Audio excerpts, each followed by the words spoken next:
Hello friends, very good morning. Today we are going to start with new chapter, that is chemical kinetics, one of the most important chapter with respect to the competitive examination, that is from the physical chemistry. So let us start with the chemical kinetics. So what is chemical kinetics or chemical kinetics ही branch जी आहे केमिस्ट्रीची ती कशाशी regarding आहे. तर आपण कुठलीही केमिकल रिएक्शन विचारात घेतली तर त्याच्या संदर्भामध्ये तीन इम्पॉर्टंट फॅक्टर नेहमी विचारात घेतले जातात. त्याच्यामधला पहिला फॅक्टर आहे extent of reaction.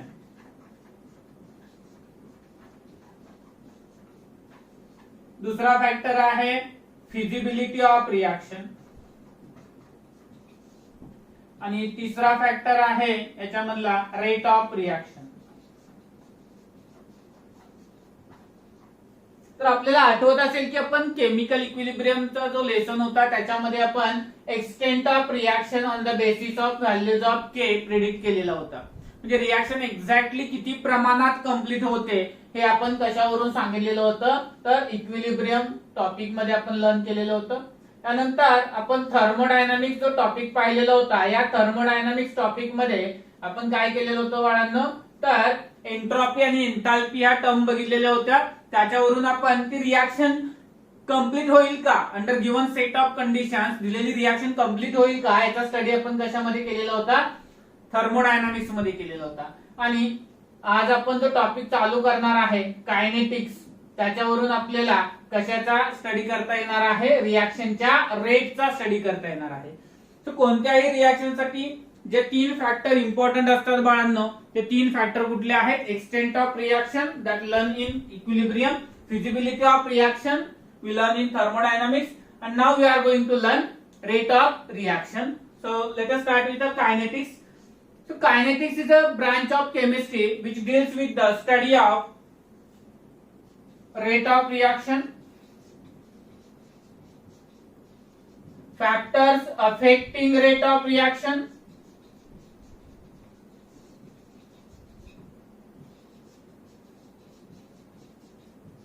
and mechanism of reaction. So what is chemical kinetics? Chemical kinetics is a branch of chemistry which deals with the study of rate of reaction, factors affecting rate of reaction like temperature, catalyst. ठीक आहे का. जसं आपण temperature मध्ये गेलो तर आपल्याला या टॉपिक मध्ये अरेनियस इक्वेशन आहे त्याचा अभ्यास करावा लागेल. देन दुसरा आपण फॅक्टर ऑफ इम्पॉर्टंट कन्सिडर करतो कॅटलिस्ट. जसं की आपण लास्ट काही टॉपिक्स मध्ये फॉर एक्झाम्पल सरफेस केमिस्ट्री मध्ये आपण डिस्कस केलेला आहे, इफेक्ट ऑफ कॅटलिस्ट काय होतो, ऍक्टिव्हेशन एनर्जी जो डिक्रीज करतो त्यामुळे रेट ऑफ रिएक्शन इन्क्रीज व्हायला मदत होते. तर असे कोणते फॅक्टर्स आहेत जे त्या ठिकाणी काय करतील, रेट ऑफ रिएक्शन वरती इम्पॅक्ट आणतील. आणि तिसरा आपण बघणार आहे मेकॅनिझम ऑफ रिएक्शन. या ठिकाणी ज्या वेळेस तुम्ही ऑर्गॅनिक मध्ये SN1 आणि SN2 चा उल्लेख केला असेल त्यावेळेस तुम्ही कायनेटिक्सचा वापर त्याचा रेट ऑफ रिएक्शन मांडण्यासाठी केला असेल. आणि रेट ऑफ रिएक्शन मांडताना तुम्ही काय केलं बघा, त्या ठिकाणी जी स्लो स्टेप होती मेकॅनिझम मधली, त्या स्लो स्टेपच्या रिएक्टंटचे कॉन्सन्ट्रेशन तुम्ही directly proportional to the rate of reaction consider केलेले होते. आणि मग त्यामुळे या ठिकाणी आपण सांगू शकतो की मेकॅनिझम देखील जो आहे तो या ठिकाणी कायनेटिक्सच्या माध्यमातून आपल्याला सांगता येऊ शकतो. ऍटलीस्ट त्याची स्लो स्टेप कोणती आहे, फास्ट स्टेप कोणती आहे हे आपण प्रिडिक्ट करू शकतो. कारण जो मेकॅनिझम मध्ये जी स्लो स्टेप असते ती स्लो स्टेप काय असते, कायनेटिक्स मध्ये रेटच्या इक्वेशन मध्ये त्याचे रिएक्टंट इन्क्लूड केले जातात. फॉर एक्झाम्पल बघा, A plus B gives C, C plus D gives E. Okay, तर आता या ठिकाणी असं असेल तर तुम्हाला ही स्टेप जी आहे ती स्लो आहे असं जर आपण सांगितलं तर या ठिकाणी, किंवा मी कसं ओळखू शकतो बघा, या ठिकाणी असं दिलं, rate is directly proportional to the concentration of A, concentration of B. तर मी काय सांगणार, ही स्टेप काय आहे, स्लो स्टेप आहे. कारण रेट ऑफ रिएक्शन हा नेहमी कुणावरून घेतला जातो, slow step of the mechanism वरून घेतला जातो. ऑब्विसली सेकंड स्टेप जी असणार ती काय असणार, या ठिकाणी फास्ट असणार आहे. नेहमीच पहिली स्टेप स्लो असेल असं काही नाही, सेकंड स्टेप ही काही ठिकाणी स्लो असते. आपण नंतर पुढे या प्रकारचे एक्झाम्पल डिस्कशन मध्ये घेऊयात. So this is some basic fact about the chemical kinetics. In this topic we are going to study rate of reaction, factors affecting rate of reaction, and then mechanism by which reaction actually carried. So let us start with the different types of reaction on the basis of their speed. So on the basis of speed, reactions can be classified into three types. Number 1, slow reactions. Number 2, moderate reactions. And number 3, fast reactions.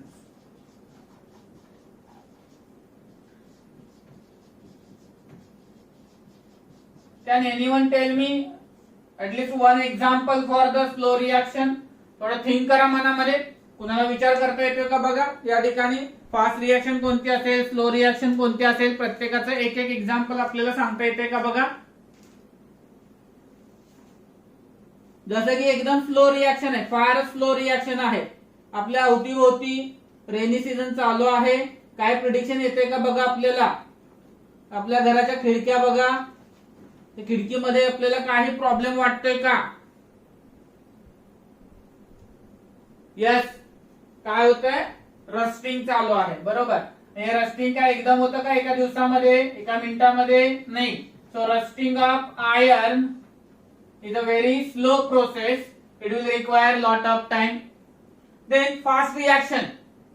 Fast reaction काय रे, neutralisation आपण consider करू शकतो.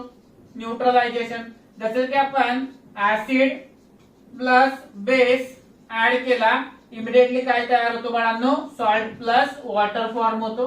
तर या प्रकारची reaction तुमची fast reaction मध्ये येईल. आणि मॉडरेट रिएक्शन मध्ये तुम्ही काय करू शकता, हायड्रोलिसिस ऑफ इस्टर घेऊ शकता. जसं की आपण इथाइल ऍसिटेट घेतला किंवा मिथाइल ऍसिटेट घेतला, त्याचं हायड्रोलिसिस केलं तर आपल्याला या ठिकाणी काय मिळतं, CH3COOH प्लस C2H5OH. तर या पद्धतीने आपण हायड्रोलिसिस रिएक्शन केली तर ती एकदम फास्ट होत नाही, एकदम स्लो होत नाही. तर त्या ठिकाणी काय असतं, पर्टिक्युलर एक वेळ त्या रिएक्शनच्या कम्प्लिशन साठी रिक्वायर्ड असतो. So it will take moderate time for the completion of the reaction. As we know, rusting of iron will take a lot of time for completion. While fast reaction मध्ये as we consider neutralization reaction जर आपण विचारात घेतली तर immediately आपणास product तयार झालेला बघायला मिळतो. तर अशा प्रकारे on the basis of speed of reactions, reactions are classified into three types. Number 1, slow reaction. Number 2, moderate reaction. And number 3, fast reaction. समजले सगळ्यांना. आता याच्यानंतर आपण मेन आर्टिकलला सुरुवात करतोय, रेट ऑफ रिएक्शन. तर आता एक्झॅक्टली रेट ऑफ रिएक्शन आपण कशा पद्धतीने डिटरमाइन करू शकतो. तर आता या ठिकाणी जसं तुम्ही फिजिक्स मध्ये विचारात घेता तर तुम्ही रेट ऑफ रिएक्शन जो आहे किंवा रेट जो असतो किंवा स्पीड म्हणता तुम्ही त्याला, व्हेलॉसिटी म्हणता, ते तुम्ही डिस्टन्स अपॉन टाइम अशा फॉर्म्युल्याने डिराईव्ह करता त्या ठिकाणी किंवा कॅल्क्युलेशन करता त्या ठिकाणी. या ठिकाणी आपल्याला स्पीडच बघायचे पण in terms of chemical reaction बघायचे. मग कसं आपण सांगू शकतो की केमिकल रिएक्शन मध्ये स्पीड जास्त आहे. तर रिएक्टंटचं कन्व्हर्जन प्रोडक्ट मध्ये जास्तीत जास्त व्हायला लागलं तर आपण काय म्हणणार, रेट ऑफ रिएक्शन हा मॅक्झिमम आहे. म्हणजे रिएक्टंट पटपट संपला पाहिजे, प्रोडक्ट पटपट तयार झाला पाहिजे, तर आपण असं म्हणू शकतो की rate of reaction is fast. मग आता या ठिकाणी काय करणार आपण, जर आपल्याला रेट ऑफ रिएक्शन डिफाइन करायचं असेल for board examination, it can be defined as change in concentration of reactant और product per unit time is called as rate of reaction. म्हणजे रिएक्टंटचं कॉन्सन्ट्रेशन सुरुवातीला किती होतं, त्यानंतर शेवटी रिएक्शन संपताना किती आहे, या दोघांमधला difference divided by the time required for the, त्या रिएक्शन मध्ये कम्प्लिशनला जाताना जो टाइम रिक्वायर्ड होता तो टाइम त्या ठिकाणी आपल्याला डिवाइड करावा लागेल. म्हणजे या ठिकाणी समजा आपण रेट इज इक्वल टू असं लिहू शकतो, change in concentration, change for delta change in concentration bracket टाकूयात आपण रिएक्टंट पर युनिट टाइम और change in concentration of product per unit time is called as rate of reaction. त्याला आपण काय म्हणणार आहे? रेट ऑफ रिएक्शन असं म्हणणार आहे. आता या रेट ऑफ रिएक्शन साठी दुसरा एक रेट येतो एव्हरेज रेट ऑफ रिएक्शन.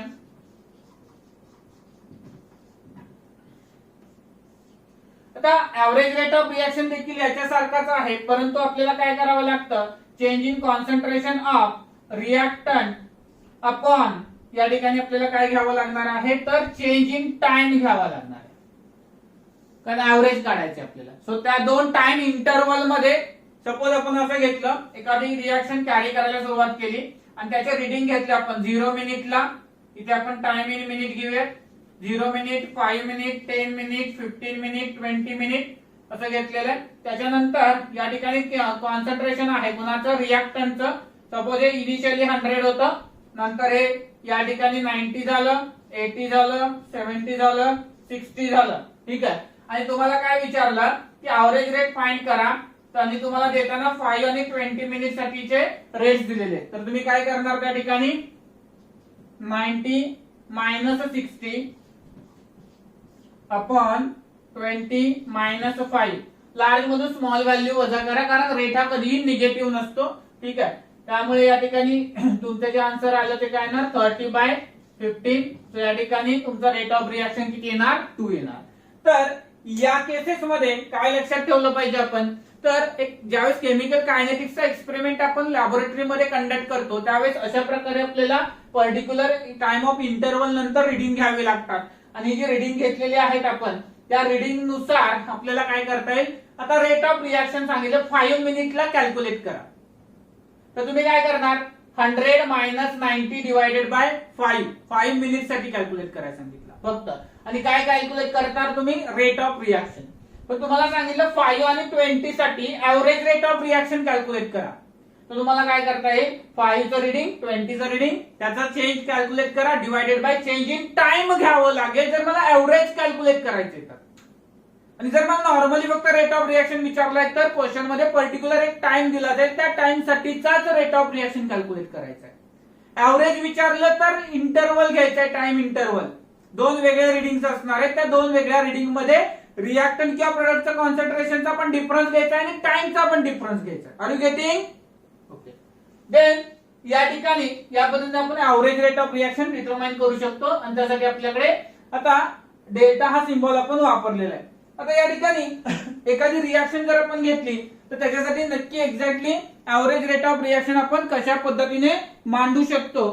तर ज्यावेळेस आपल्याला एखादी रिएक्शन दिलेली आहे A गिव्स B, तर त्यासाठी आपण एव्हरेज रेट ऑफ रिएक्शन कशा पद्धतीने मांडायचं?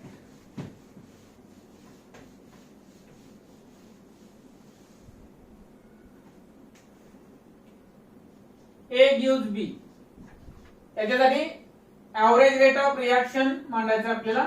तर तो कसा असणार आहे? Average rate of consumption of A. Consumption म्हणजे काय? युटिलाइज केलेला आहे कोण? A. आणि दुसरा काय असणार आहे? Average rate of formation of B. Average rate of formation of B असणार आहे, कारण हा तयार झालाय, हा रिॲक्ट होऊन संपत गेलाय, फिनिश होत गेलाय, म्हणजे डिक्रीज होत गेलाय. त्यामुळे याचं रिप्रेझेंटेशन करताना साइन काय येणार? निगेटिव्ह. काय साइन येणार? निगेटिव्ह. हा तयार झाला, ऍड झाला, फॉर्म झाला, साइन काय येणार? पॉझिटिव्ह. मग या ठिकाणी average rate of reaction sorry consumption आहे तो A. डेल्टा कोण आहे? A.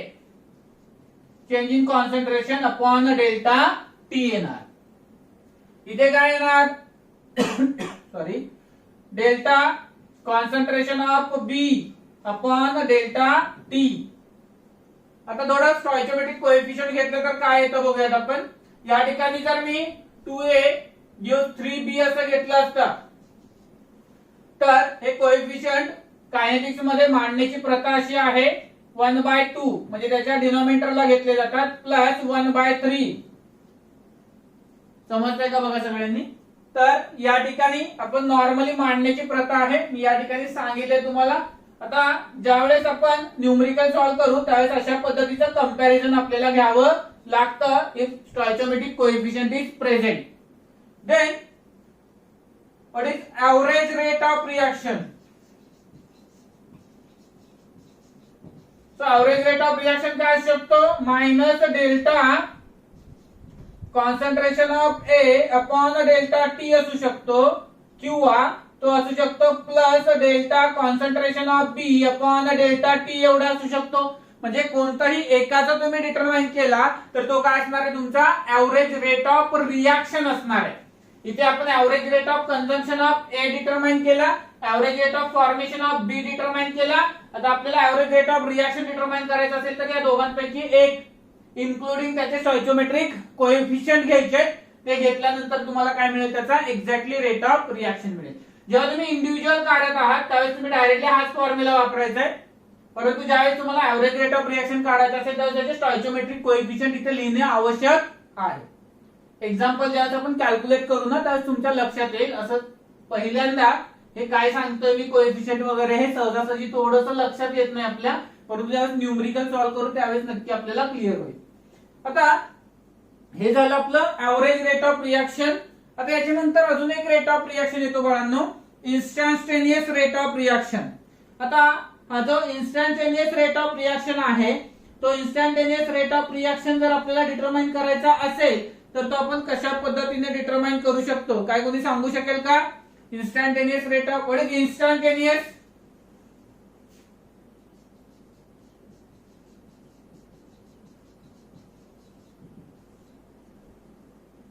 At particular instant.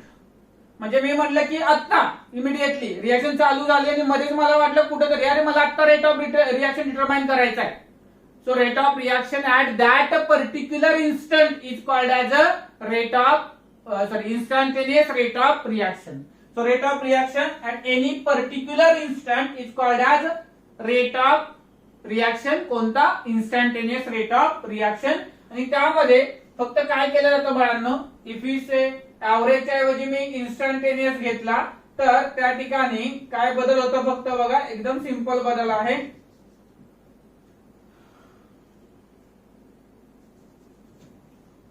इथं डेल्टा जो होता ना आपला त्याच्या ऐवजी फक्त काय वापरला जातो, हा डी घेतला जातो किंवा दुसरा जो डेल्टा आहे ना तो घेतला जातो डिफरन्शिएशनच्या फॉर्म मध्ये.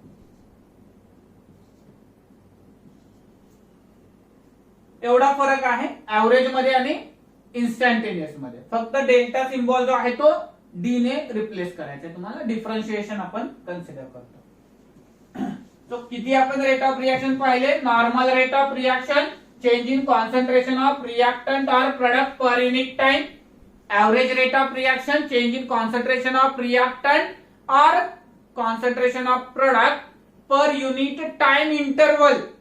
जो टाइम इंटरवल दिलाय त्याच्यामध्ये आपल्याला जर फाइंड केलं तर एवरेज रेट ऑफ रिएक्शन मिळेल. आणि तिसरं आपण ऍट पर्टिक्युलर इन्स्टंट कोणत्याही क्षणी जर रिएक्शन मध्ये आपण रेट डिटरमाइन करू इच्छित असू तर त्याला इन्स्टंटेनियस रेट ऑफ रिएक्शन असं म्हटलं जातं. समजलं इथपर्यंत? चला पुढे. आता आपण याच्यावरती म्हटल्याप्रमाणे एखादं न्यूमरिकल बघूयात जेणेकरून आपल्याला एक्झॅक्टली सांगता येईल की अरे हा हे इन्स्टंटेनियस असा डिटरमाइन करायचा आहे किंवा मांडण्याची पद्धत याची अशी आहे.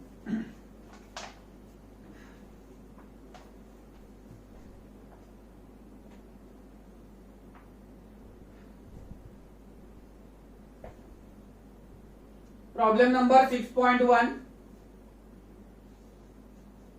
For the reaction 2N2O5 gaseous gives 4NO2 gaseous plus O2 gaseous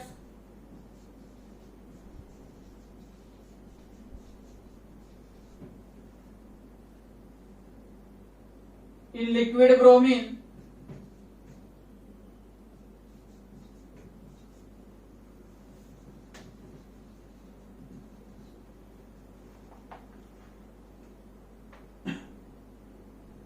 N2O5 disappears at a rate N2O5 disappears at a rate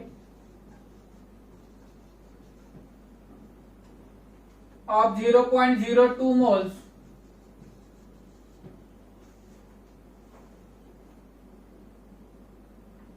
per dm cube per second.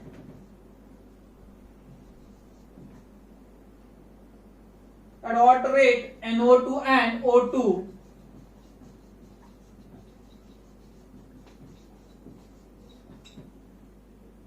are formed,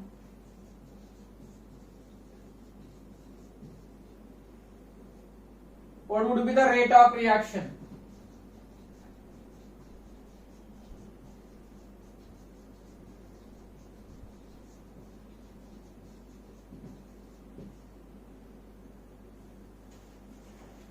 They ask us rate of reaction. Okay, so finally आपल्याला कुणाचा तरी एकाचा जो आहे ना तो with coefficient calculate केला की तो मिळणार आहे. आता आपल्याला सुरुवातीला काय विचारलंय किंवा काय दिलंय एकदा क्वेश्चन व्यवस्थित रीड करा म्हणजे तुमच्या लक्षात येईल की आपल्याला एक्झॅक्टली काय प्रोव्हाइड केलं गेलेलं आहे क्वेश्चन मध्ये.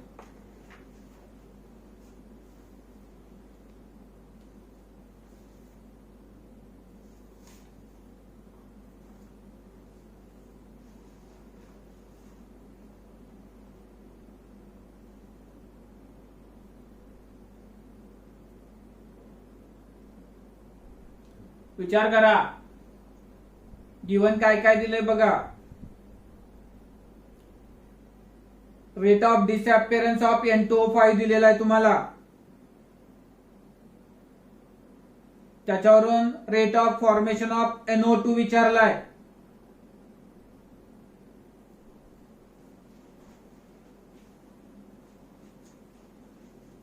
चला कॅल्क्युलेट करून बघूयात आपण. सुरुवातीला काय करूयात NO2 आणि O2 चे रेट डिटरमाइन करूयात, then rate of reaction determine करूयात आपण. आता या ठिकाणी हा सहगुणक इथे किती बघा 2N2O5 दिलाय आणि NO2 साठी आपल्याला डिटरमाइन करायचं आहे. प्रोव्हाइड करताना काय प्रोव्हाइड केलंय बघा आपल्याला. रेट ऑफ डिसअपिअरन्स ऑफ म्हणजे काय रे मायनस डिक्रीज होणार आहे N2O5 upon dt is equal to 0.02 दिलेला आहे आपल्याला. Rate of disappearance of N2O5 provide केलेला आहे. N2O5 disappears at a rate of 0.02 moles. Disappear म्हणजे डिक्रीज होतो, संपतो म्हणून निगेटिव्ह. आता विचारलंय कुणाचा NO2 चा. आपल्याकडे काय करावं लागेल या दोघांचा आता कंपॅरिझन करावं लागेल. कंपॅरिझन करत असताना आपण पहिल्यांदा rate of formation of NO2 determine करूयात. Rate of formation of NO2 is equal to rate of disappearance minus coefficient लिहिण्याची पद्धत काय आहे डिनॉमिनेटरला 1/2 d of concentration of N2O5 upon dt. त्याचं कंपॅरिझन करावं लागेल NO2 सोबत. NO2 फॉर्म झालाय प्लस 1/4 कोएफिशियंट लिहिण्याची पद्धत d of concentration of NO2 upon dt. आपल्याला काय डिटरमाइन करायचंय d of concentration NO2 upon dt determine करायचंय. मग या ठिकाणी काय करणार आपण बघा minus dN2O5 upon dt. Total value बघा मायनस dN2O5 अपॉन dt. तुम्हाला कन्फ्युज होत असेल तर मी इकडे लिहितो half into minus dN2O5 upon dt. त्याची व्हॅल्यू किती आहे तुमची रे मायनस dN2O5 अपॉन dt ची व्हॅल्यू 0.02 आहे. So this is half into 0.02 is equal to 1/4 d of concentration NO2 upon dt. हा 4 इकडे आला काय झालं 2 इंटू हे किती आलं तुमचं 0.04. So d of concentration of NO2 upon dt किती आला तुमचा 0.04 मोल पर dm क्यूब पर सेकंड एवढा आला. आलाय का बघा सगळ्यांचा.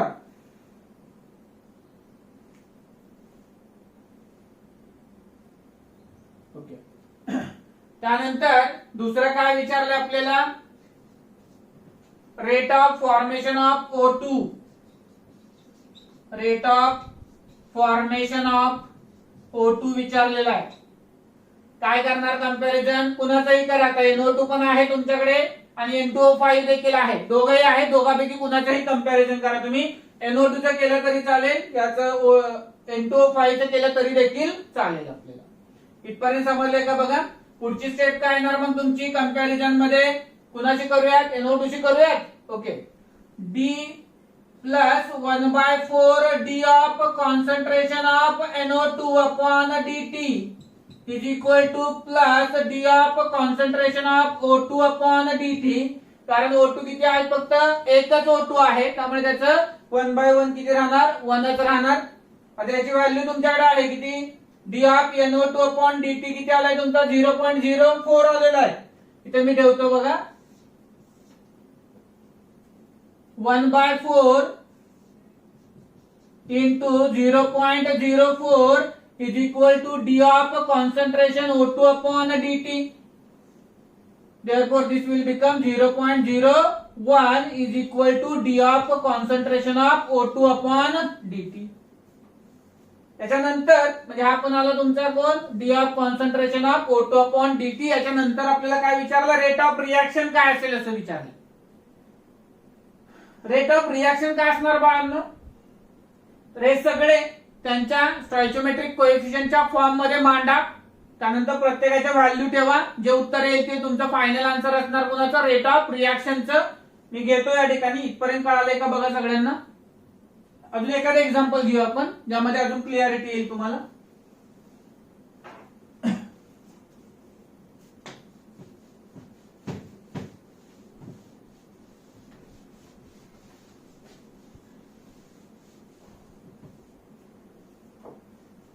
तर rate of reaction is equal to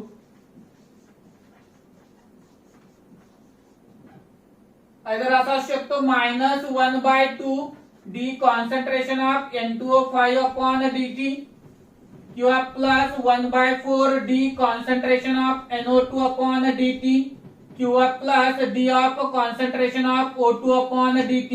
यापैकी कोणतीही एक व्हॅल्यू ही रेट ऑफ रिएक्शन असू शकते, कारण या सगळ्या व्हॅल्यू सेम असतात. बघा, -D of N2O5 upon D2 ची व्हॅल्यू किती आहे, 0.02. 1/4 D ऑफ NO2 किती आलाय तुमचा, 0.04. आणि हा जो आहे तो तुमचा किती आलेला आहे, पुढे डायरेक्टली 0.01 आलेला आहे. आणि हे सगळे सॉल्व्ह केल्यावरती देखील तुमची व्हॅल्यू काय येणार आहे, 0.01 येणार आहे. सो रेट ऑफ रिएक्शन जो येणार आहे आपला, तो किती येणार बाळांनो या ठिकाणी, 0.01 मोल पर DM क्यूब पर सेकंड.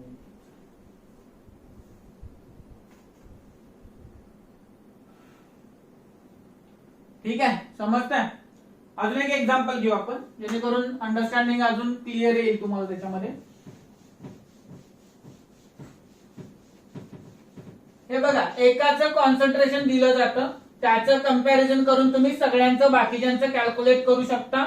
आणि अशा पद्धतीने रेट ऑफ रिएक्शन मांडला की तुम्ही कुठल्याही एकाचं जर कॉन्सन्ट्रेशन घेतला तर ते तुम्हाला rate of reaction directly calculate करून देईल. For the reaction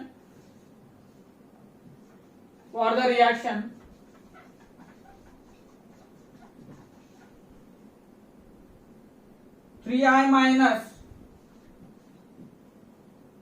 aqueous plus S2O8 2 minus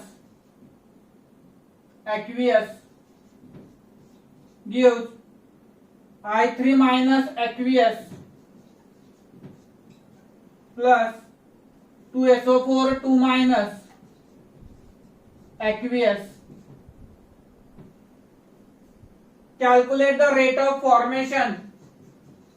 Calculate the rate of formation of I3 minus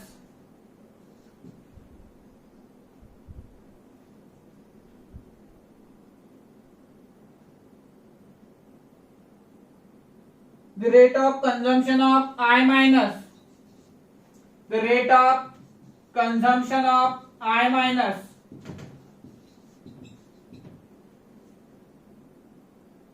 and S2O8 2 minus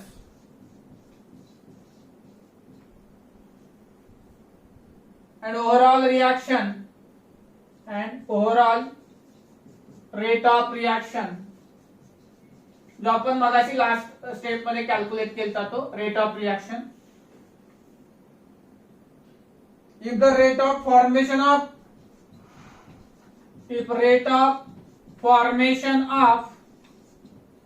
SO4 2 minus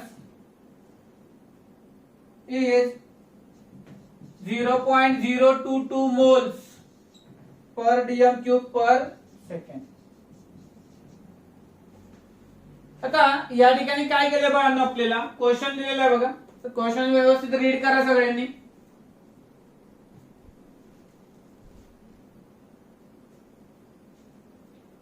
काय केलं या ठिकाणी, calculate the rate of formation of I3 minus the rate of consumption of I minus and S2H 2 minus, also overall rate of reaction if rate of formation of SO4 2 minus is 0.022 मोल.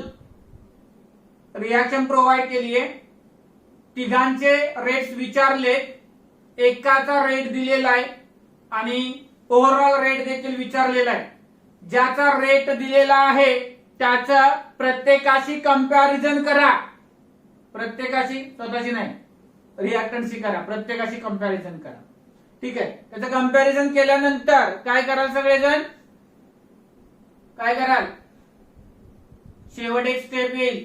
त्या step मध्ये overall rate म्हणजेच काय करणार, -1/3 DI minus by DT minus DS2O8 2 minus upon DT हे सगळं मांडणार. त्यातलं एक कुणाचं जरी सॉल्व्ह केलं तुम्ही तरी उत्तर तुम्हाला ओव्हरऑल रेट ऑफ रिएक्शनचं मिळून जाईल. अजून एक थोडस सॉल्व्ह करा तोपर्यंत. काही लोक 2 मिनिटं फक्त घेतो तुमचे. बरेच लोक लाईव्ह सेशन साठी फार उत्सुक आहेत.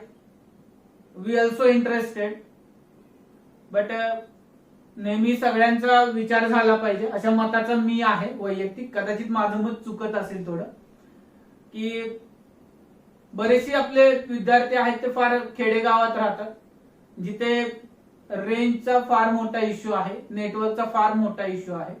दिस is my personal opinion. Okay. बऱ्याच लोकांना त्या ठिकाणी फोन येतात काही लोकांचे, की सर आमच्या गावात रात्री एक अर्धा तास टॉवर आहे, तिकडे वायफाय असतं, आम्ही तिकडे जाऊन सगळे व्हिडिओज डाउनलोड करतो आणि मग नेक्स्ट डे ला आम्ही बघतो सगळे व्हिडिओ. तर अशी परिस्थिती ऐकली.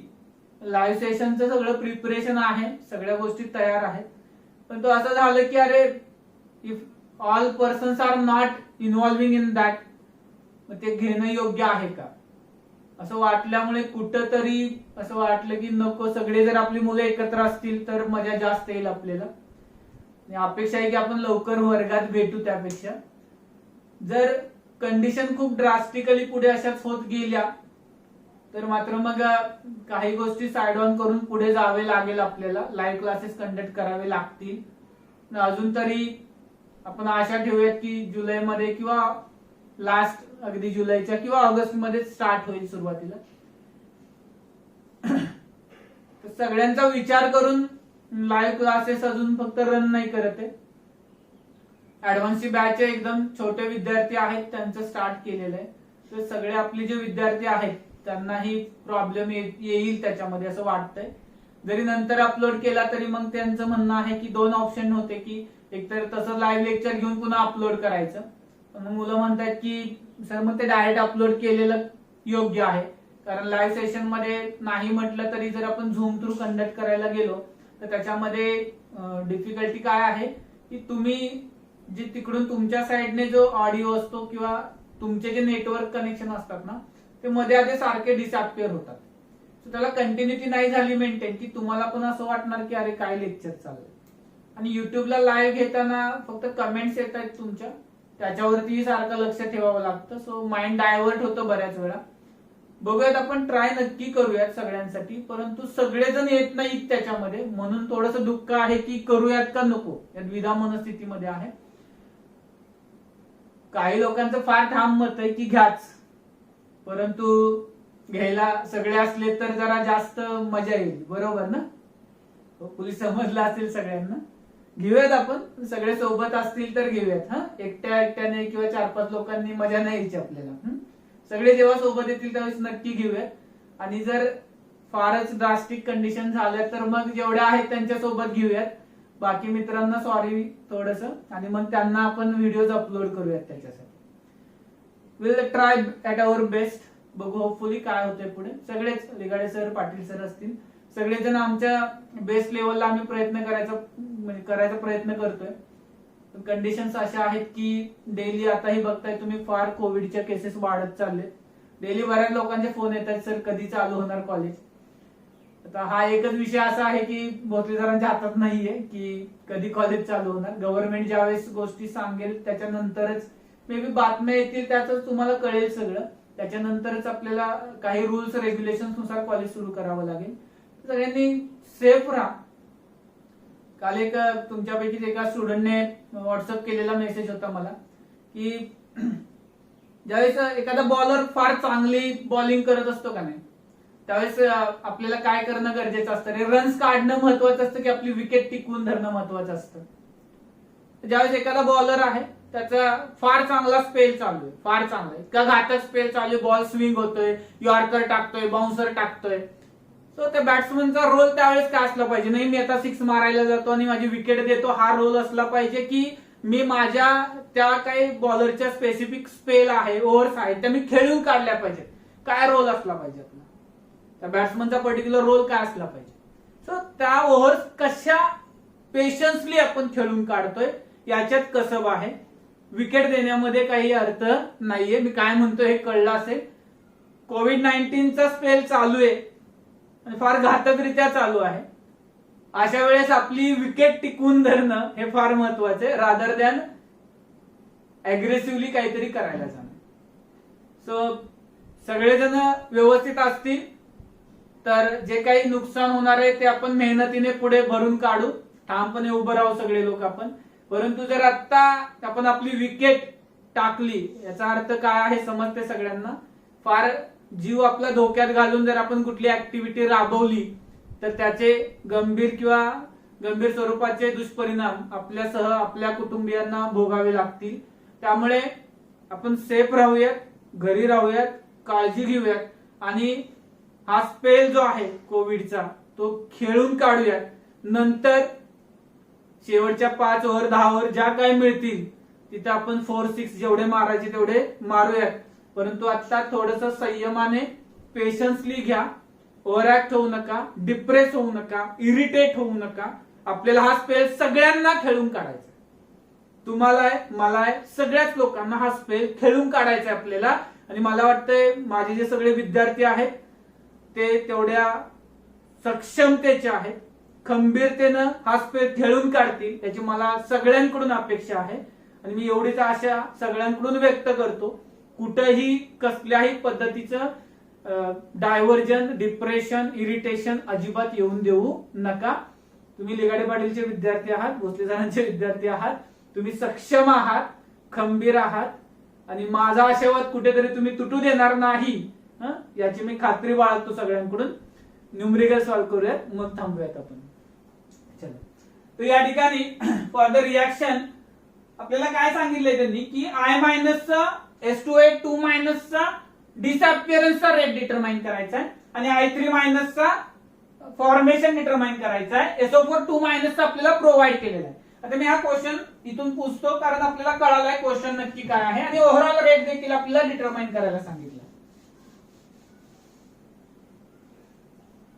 तर या ठिकाणी दिलाय कोणाचा SO4 2- चा दिलाय, बरोबर का.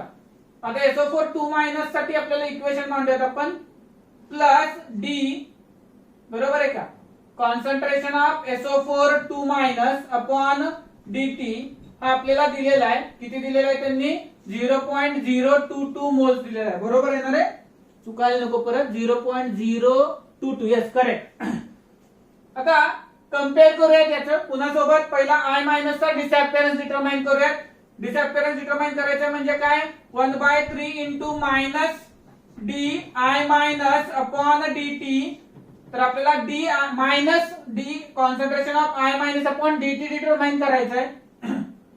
इज इक्वल टू दिलाय त्याच्याशी कम्पेअर करूयात plus half into D of concentration of SO4 2 minus upon dt. So याची व्हॅल्यू दिलेली आपल्याला किती दिलेली आहे ती व्हॅल्यू पुट करूयात आपण हाफ इंटू 0.022 दिलेली आहे. हा 3 इकडे शिफ्ट करूयात आपण. So that will be minus D concentration of I minus upon dt is equal to the 3/2 into 0.022. म्हणजेच या ठिकाणी हे केलं तर आपण 0.011 येईल आणि सॉल्व्ह केलं आपण तर minus D concentration of I minus upon dt हा आपल्याला 0.033 मोल per DM cube per second एवढा बघायला. हा आला फर्स्ट आपल्यासाठी. सेकंड आपण काय करूयात rate of disappearance of S2O8 minus determine करूयात. सो आता कंपॅरिझन करूयात minus D concentration of S2O8 minus upon dt is equal to the कुणाशी करा SO4 मायनस ची करूयात plus half into d concentration of SO4 minus upon dt. ही value किती आहे तुमची हाफ इंटू 0.022 आहे आणि हा डायरेक्टली आपल्याला डिटरमाइन करायचा आहे तोच आहे आणि त्यामुळे आन्सर येईल 0.011 mole per DM cube per second. समजलं. त्यानंतर थर्ड आपल्याला काय डिटरमाइन करायला सांगितले त्यांनी rate of formation of I3 minus. तो काय येणार बाळांनो तुमचा plus D concentration of I3 minus upon dt is equal to half D of SO4 minus upon dt. Now then it will be half into 0.022. This will be 0.011. Unit will be same mole per dm cube per second. आणि आता शेवटी काय determine करायचं आपल्याला overall rate of reaction. Overall rate of reaction will be equal to the काय येणार बाळांनो overall rate of reaction त्यापैकी कुणाचा आहे मांडा बरं. ओव्हरऑल रेट ऑफ रिएक्शन इथपर्यंत सोडवले का सगळ्यांनी. इथपर्यंत सोडवले का सगळ्यांनी. काय येणार overall rate of reaction minus 1/3 D concentration of I minus upon dt किंवा minus DS2O8 minus upon dt किंवा plus D of concentration I3 minus upon dt किंवा plus half D of concentration of SO4 minus upon dt.